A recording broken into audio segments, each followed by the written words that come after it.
Hello, আজকে চলে গেছিলাম মাগুরায় কালীবাড়ি মন্দিরে। আমার মাগুরাতে একটু কাজ ছিল, কাজ সারার পরে একটু ভালো লাগতেছিল না, ভাবলাম মন্দিরে যাই। মন্দিরে যেয়ে তো দেখলাম মার পূজা চলতেছে, অনেকে অঞ্জলি দেওয়ার জন্য বসেছিল, আমিও গেলাম।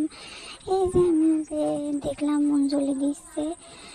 তারপরে মাকে দর্শন করে নিয়ে এই পাশে এসে বসলাম, দেখতেছি পূজা চলতেছে। এরপর প্রসাদ নিব বলে বসেছিলাম। আর আমি বসে থাকতে থাকতে দেখলাম এপাশে আরও মন্দির আছে। বুঝতে পারিনি প্রথমে, পরে যে দেখি বাবা ভোলানাথের মন্দির। এই যে যেখানে মা আছে সেখানে বাবা না থাকলে হবে? ভোলানাথের এই মন্দিরটা বা এই শিবলিঙ্গটা এত পছন্দ হয়েছে তুলনার বাইরে। এইখানে দেখে নিয়ে তারপর বসলাম। সাইডে একটা গাছ ছিল, গাছটা অনেক বড়, এই গাছটার জন্য সৌন্দর্য পাইছে।